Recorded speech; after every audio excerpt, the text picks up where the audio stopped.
እንኳን ለሰው ቀርቶ ሕይወት አንዳንድ ጊዜ ገና ከመሬት ብቅ ሳንል አቅማችንን ሳናውቅ ክንፎቻችን ሳይጸኑ በብርቱ አውሎ ንፋስ ትመታናለች።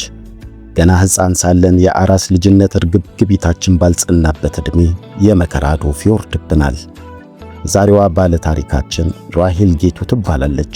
እንደመጣችበት መንገድ ሕይወት እሷ ላይ እንደጨከነችበትና እንደከፋችበት ክፉ ቀን ቢሆን ኖሮ ዛሬ እዚህ ቦታ ላይ መገኘት አልነበረባትም። ገና በአይነ ህሊናዋ ዓለምን መለየት ከመጀመሯ በፊት ነበረ የአባትነትን ጥላ፣ የእናትነትን እቅፍ፣ የአያትነትን መመረቂያ የተነጠቀችው በአንድ አውላላ ጎዳና ላይ ባልጠኑ የልጅነት ሰላላ እግሮቿ ብቻዋን እንድትቆም የተፈረደባት።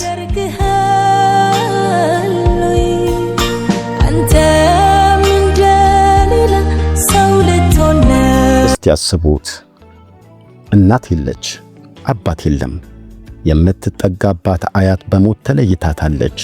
ሕይወት ሙሉ በሙሉ ፊቷን አዙራባታለች። እንዲህ አይነቱ የሕይወት መንገድ ደግሞ ብዙ ጥፋትን፣ ብዙ ክፋትን፣ ተስፋ መቁረጥንና አልባሌ ሕይወትን ነው የሚወልደው። ጥድፍ ያልኩ በሚገርም ሩጫ ሳላውቅ በልጅነት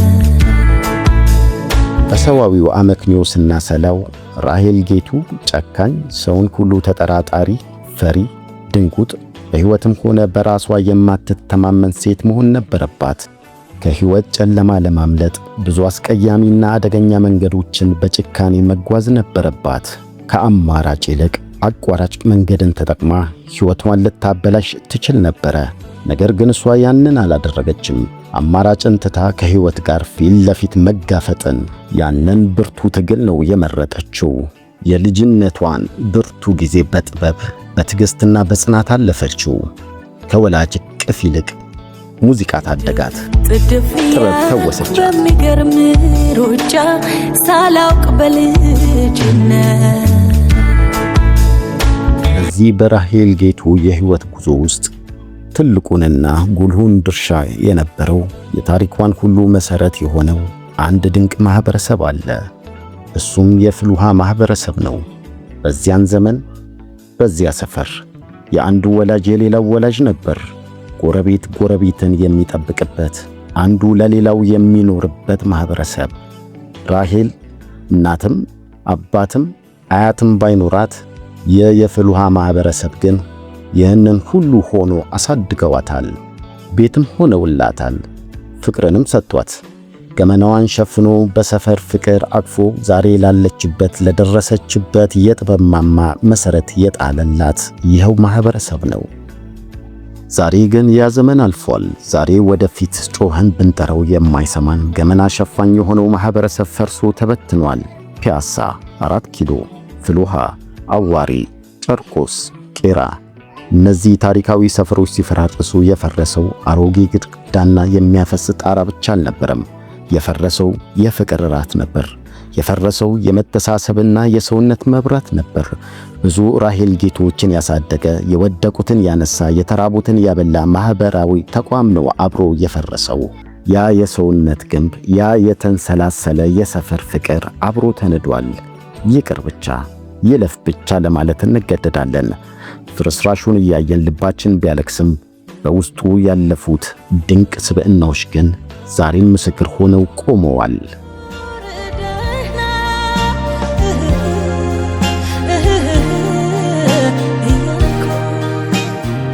ከዚያ ከፍልውሃ መንደር የወጣችው ራሄል ጌቱ በውስጧ ያለውን ስብራት በጥበብ ጠገነችው።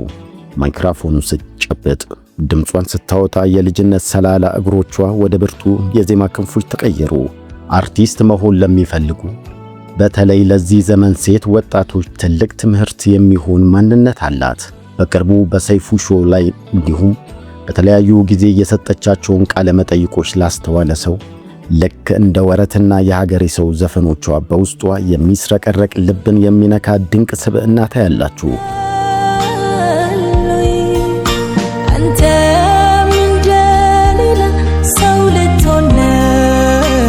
ስትናገር የምትሰጠው ክብር፣ ስለ ሕይወት የምታወራበት ጥልቀት በትዕቢት ሳይሆን በትሕትና የተሞላ ነው። እዩዋት፣ በጥሩ ሁኔታ አስተውለዋት።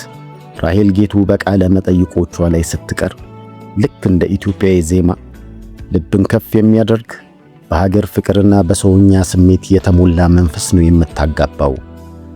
እሷ የችግርን ጥልቀት ስለምታውቀው ሰውን ማክበር ምን ማለት እንደሆነ ትረዳዋለች።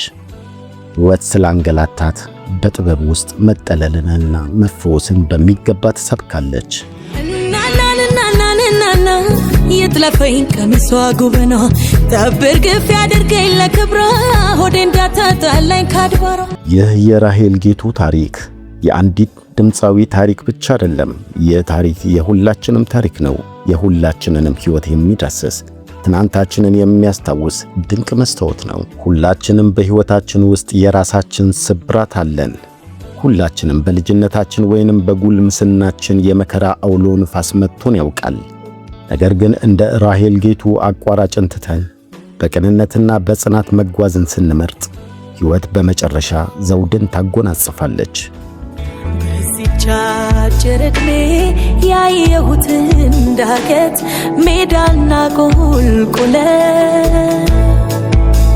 የፈረሱ ሰፈሮቻችን፣ የተበታተኑ የፍል ውሃ፣ የፒያሳና የጨርቆስ ማህበረሰቦች ዛሬ ተበታትነው አንድ ላይ ባይኖሩም የዘሩብንን ፍቅርና የመረዳዳት ዘር ግን በውስጣችን ሊኖር ይገባል።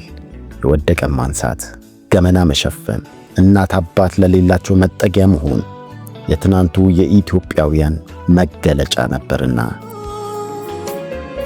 እንኳን ለሰው ቀርቶ ለሰራው በአምሳሉ። ራሄል ጌቱ ከፍል ውሃ ፍርስራሽ ወጣሽ፣ በጥበብ የላክሽና የነገስሽ እንቁ ነሽ።